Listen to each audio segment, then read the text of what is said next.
Good day, new Novas. Once again, welcome to our JAMB biology series. And today we're going to be discussing on the first topic, which is the living organisms. And here we have this outline that we're going to be using as the basis of this lecture.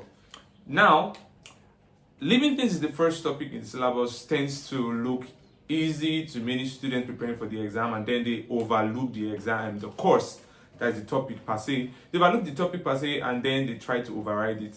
And many a times this thing tends to come back to you in the exam hall. You understand? Whenever you're giving the syllabus, try your best to always review the concepts, learn the misconceptions and the facts. And that's what we do in neuronova science. Okay, let's dive right in. Firstly, we know what living things are. We know that living things are entities or organisms that have life per se. So when you say living things, you want to be able to show that yes, they have life. You understand? That's basically where the word comes from. They have life and they are organisms. You understand? So they are organisms, or you say that they are entities that have life. So when we have living things, it automatically means we also have these guys they call non-living, right? Non-living things. In my experience in JAMB, tutoring JAMB students and all these their examinations, many a times have they asked questions relating to non-living things, and those questions are usually founded on your knowledge of living organisms. For example, now, we know that we have characteristics of life, and there is this characteristics of life mnemonics that many Nigerians use to prepare for the exam or try to use to understand the concept of living things, where they will make mention of Mr. Niger D, right? Mr. Niger D, right? Now, this is the point. You come to many questions where this won't help you answer concept of characteristics. For instance, now they can ask you questions like, which of the following characteristics is the most unified? And the funniest thing is that that characteristic is not written here directly, but it's present here indirectly. Let's ask ourselves a question. Metabolism is here a characteristic of living things. All living things metabolize, right? You break down food, that's metabolism. You respire, which is still a part of metabolism. Even growth is a metabolic process.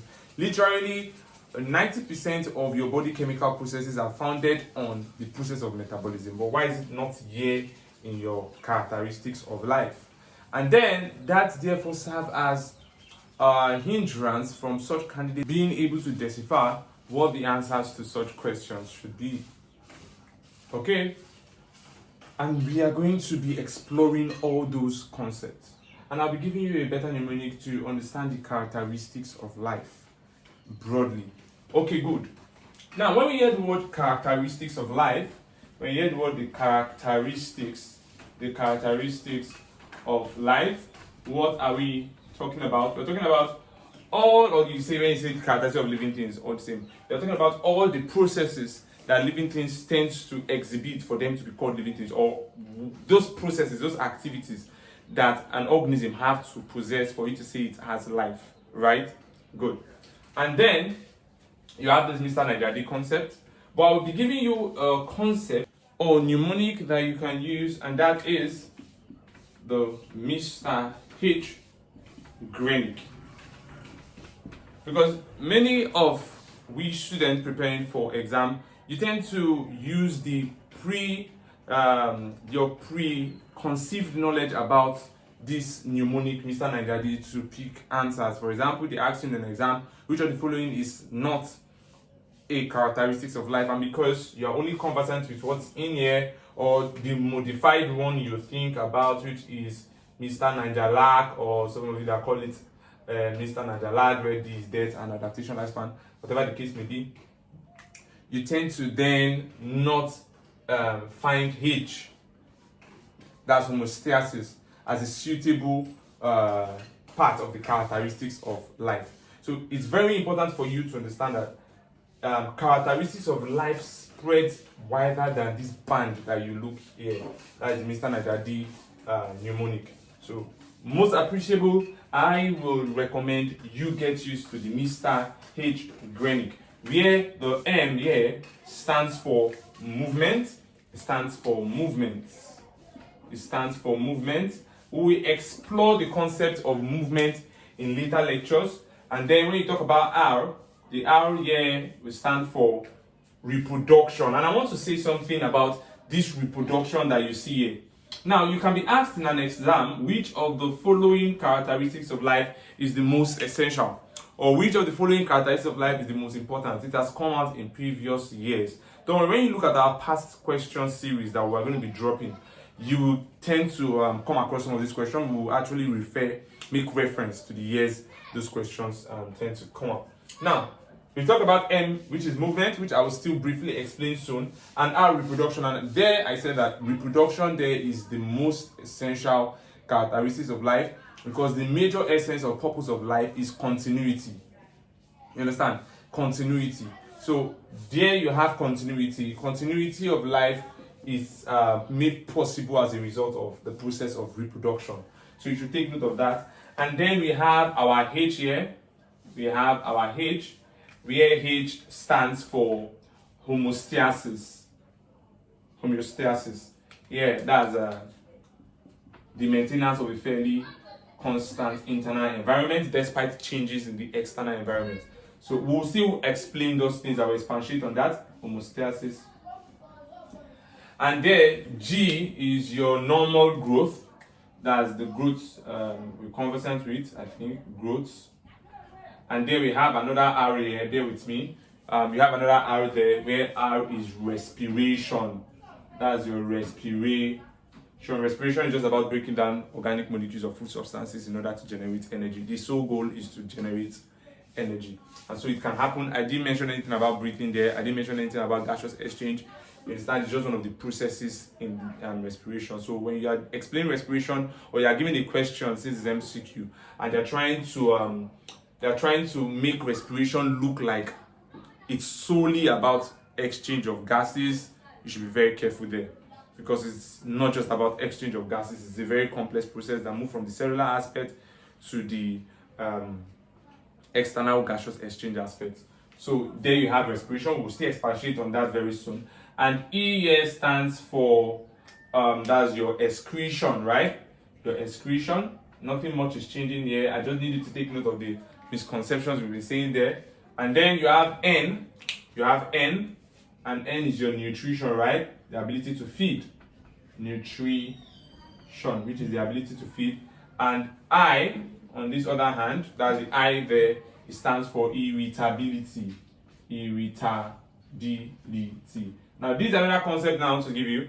If you notice, there is no C in your Mr. Niger D, and there's no C in your Mr. Niger Lack. Okay, there's C in Mr. Niger Lack, for those of you that even knew about Mr. Niger Lack. But, as the case may be, in Mr. Niger Lack, C is competition. But in this concept right here, C is not competition. You understand? I'm not saying competition is not part of the characteristics of life. It's there. I'm just trying to show you that there are different rudiments to this characteristic. There are different ways you can present it. If they ask you in an exam about lifespan, yes, lifespan is the characteristics. If they ask you about adaptation, yes, is the characteristics. If they ask you about, I wrote large, sorry, I meant dark rather. So if they ask you about C, that's competition. For those people that don't want to use lack, they usually use D, that's death or lifespan, right? Lifespan, the period from mortality to natality, or rather, you can say natality to mortality, because you give birth first before you die, right? Good. So, there's irritability, then you now have this last C here, which is cellular organization. You see that there? It is very key. I'm sure that before now, 90% of Nigerian students, if they've asked them which of the following is not a characteristic of life, and they put this movement, they will know that yes, movement is a characteristic of life. Maybe option A, movement, they'll pick that one. Yeah, they'll say, okay, it's not movement, because movement is a characteristic of life, and they're asking you which not a characteristic, right? If they put nutrition, they know it's a characteristics. And then if they see cellular organization, so maybe we'll be quick to go and pick it. Why? Because the Mr. Niger Lack and the Mr. Niger D you knew does not have cellular organization in it. And then you just say, oh, that should be it. That should be it, right? In fact, to make it, let me just make it clearer to you. Look at this option. Which of the following is not a characteristics of life? And then they give you movements, right? They give you respiration. Let's make it this way. They give you respiration, right? They give you locomotion, right? Okay, they also give you this cellular cellular organization. You can see where I'm going to right now, right? They give you cellular organization, and then they also gave you irritability. So, looking at that now, you have this option. Many students will look at it and be like, oh, respiration is a characteristic of life, locomotion is a characteristic of life. Yes, locomotion is also called movement, right? Yeah. And they'll be like, yeah, that's characteristic of life. And then cellular organization, well, I didn't hear of cellular organization. Mr. Najaji does not have, Mr. Black does not have. You think all those things, and you know, you feel you know what you are doing. It happens. And then irritability, you'll be like, yes, I know. The only thing I don't know of there is cellular organization. And you will click it as not. The question is, which of the following is not, right? And you now click that cellular organization is not. And then when you come from the exam hall, you feel so so good that yes, you know what you picked. That is the reason why the performance of students has been poor. But as neuronova scientists, you have the full knowledge of every concept in the syllabus. You understand what I'm saying now? So in this case here now, the correct answer should be what? The correct answer should be locomotion, right? Because locomotion is not a characteristic of life. For those of you that have always felt that locomotion and movement are the same, they are not the same, right? You understand? Plants do not carry out locomotion, but they are living things. Every concept of your characteristic of life must be unified. That means they must be able to present themselves in every form of life. Do you get that now? So movement per se is about positional changes. Now, it does not mean change in position of the whole organism necessarily. It can just be a change in position of a part of the organism. Now, when you say locomotion, locomotion is talking about a change in the position of the whole organism. So when I move from here to here, carry my entire body from there to there, that was locomotion, right? That's locomotion. But when I just move my hand, you understand that now? I moved my hand. You can't call that locomotion. You understand what I'm saying now? So this locomotion here is not a characteristic of life. Rather, cellular organization is a characteristic of life. Now, let's explain why cellular characteristic is a characteristic of life. There is no living organism in this earth that has life. I get me now, that does not have a cell. Please forget about the concept of virus. You understand? They tell you virus is both a living and a non-living thing. Something that is both living and non-living thing. You understand? You can't use it in a unified thing to justify the characteristics of life, since that thing can be a non-living thing. So we are talking about things that are living things. They are peculiar to life forms. So respiration, locomotion, cellular organization, and irritability. The correct answer there will be what? To be locomotion. So cellular organization is the characteristic of life. So welcome to the new mnemonic I present to you in neuronova science, Mr. H. GRENIC. Mr. H. GRENIC. Movement, respiration, homeostasis. You have growth, you have respiration, you have nutrition, irritability, and then cellular organization. Okay, good. Having done that now, let's quickly go through what each of these processes really mean. Let's see if we can go through what each of those processes they really mean. So the first one we have there is your movement. So like I said, movement is simply a change in position. So when you hear the word movement, you are just talking about a change in position. That's movement. So this change in position can be an entire change in position of the organism, right? Or just a change in the part of the organism. So most times when we move as a result of something. We can move in response to a stimulus. I get me now, probably in search of food. There, the stimulus is like hunger or something. So that's why movement happens. And we have different kind of movements, which we'll be exploring in later lectures. There we'll talk about tactic movement, nastic movement. We'll talk about tropic movement, nitinactism. You understand? So we'll talk about those things in later lecture. But in this first lecture, what they want us to talk about is to brief through the characteristics of life. So reproduction is just the ability of a living thing to give rise to its what? Offspring. Please, don't be tempted in a theoretical exam to put alive. Because when you put alive, because someone, I don't know, many students, when you ask them, in my years of experience, ask them reproduction, you always hear this ability of a living thing to give birth to his young ones, to give rise to his young ones alive. That alive you put there as actually is an error of addition. You've changed the concept that they are asking you of. You are no longer defining reproduction, but a type of reproduction which we will explore later. So reproduction is just ability to give rise to offspring. It's that simple. You are just giving rise to offspring, and it is a tool of continuity of life. This is a tool of continuity of life. It is from reproduction that even the characteristics of evolution comes in, because you are passing traits to your offsprings. Are you there now? So reproduction and adaptations are tools for evolution, precisely adaptation. You understand? They are tools for evolution, because if reproduction was not happening, there would have been no platform for the recapitulation of life. Are you getting me now? So that's the case. Now, homeostasis is just about maintaining control, balance. It's talking about balance. When you hear balance, that is homeostasis. So it's just about maintaining. You are maintaining a what? A constant, or at least a fairly constant internal environment. A fairly constant internal environment. So when we get to that aspect as a topic, we'll be exploring what are these internal environment that we are talking about. Usually body fluid, body fluids, you understand, blood itself and stuff like that. That's what makes up the internal environment. We'll explore that when we get to that as a topic. So that's homeostasis. Then growth, there's something important I want you guys to understand from growth, and JAMB has leveraged on this aspect I'm going to talk about, because it's a misconception. Now, growth per se is just about an irreversible increase in size, right? And complexity.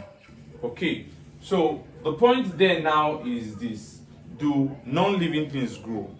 That's the point. You understand? Because these things are characteristics of life. So I want to bring out something here. The fact that these are characteristics of life does not mean that non-living things don't do them.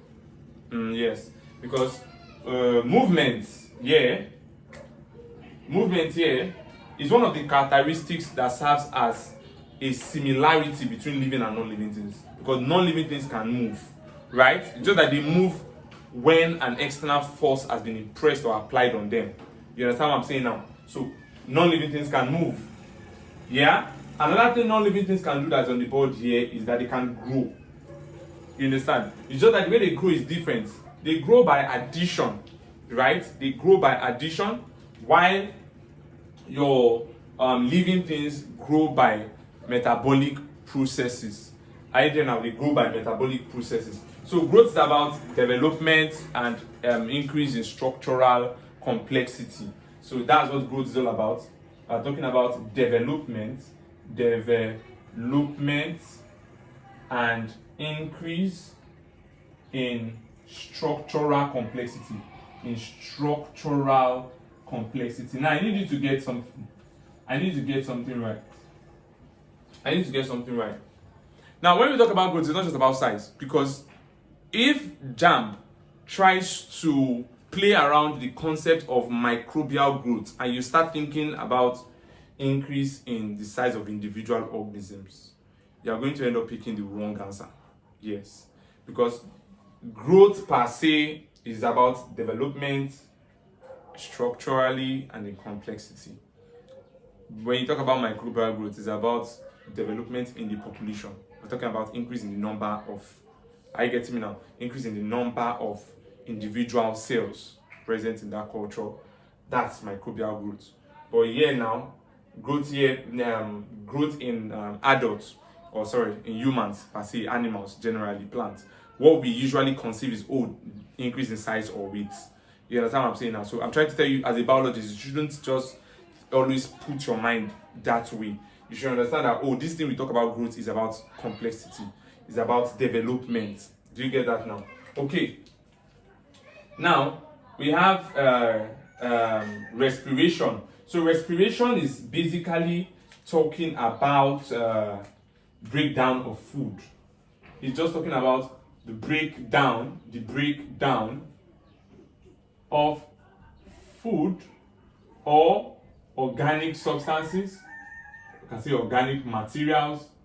Are you there now? It's about the breakdown of food or organic materials to generate energy. So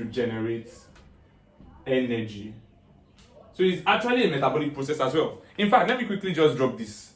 Now, on the board here, majority of the processes here of these life processes are metabolic. You know, I said earlier that there might be some processes they didn't write in the characteristics of life that are actually present there. For example, metabolism. Metabolism is a characteristic of life because movement, respiration is a metabolic process. Movement is aided by metabolic processes as well. Now, even your homeostasis is metabolic dependent. Growth is metabolic dependent. Respiration as well. You see that now? So many of these things on the board are metabolism. Do you understand what I'm saying now? So when they ask you a question about characteristics of life, be very careful on how you pick your answer, because it's not as if all processes, all living characteristics are written in the mnemonics, you know. So in neuronova science, I try to make sure that the concepts are very clear enough and you gain scientific maturity when you want to approach questions. So here now, respiration here is talking about breakdown of food or organic materials to generate energy. That's the key thing there. We're going to expatiate and explore more when we get to that aspect as a topic in later lectures. Now, nutrition is all about feeding. You are taking in food substances that contain nutrients. It's all about feeding, right? It's feeding. You are taking in food substances that contain nutrients. And we know we have different variations of nutrition. We have those that are autotrophic. We have those that are heterotrophic. Where you have autotrophic being organisms that have the ability to feed by themselves, that they produce their food, right? But in heterotrophic, they are dependent organisms. So basically, they have types and variations. Good. Then irritability here is just about sensitivity, your ability to respond to stimulus. Oh, there is a very noxious feeling. Maybe there's an irritating, or let's just say, okay, there is this pressure impression on your hand or your skin. You feel it, right? And then you respond to it. Maybe you move your hand from it or something like that. So that's irritability. So when you talk about irritability, you're talking about sensitivity. You are sensitive to the environment you can feel, right? So that's sensitivity. So this is where your sense organ comes in. It's your sense organ that enables you to carry out irritability, right? Okay, we'll explore that in later lectures as well, because this first lecture is an introductory lecture. Then we have cellular organization. All living things are made up of cells. That's just it. That's what we are talking about in cellular organization as a characteristic of life. If you are a living thing, you must be made up of cells. It's very simple. You see that now? So that will be that for the first part of this series. Endeavor to drop questions on our comment section for in any aspect here that you are not clear about, and we will ensure that we get to you either through videos or we respond to the question right there in the comment section. Thank you.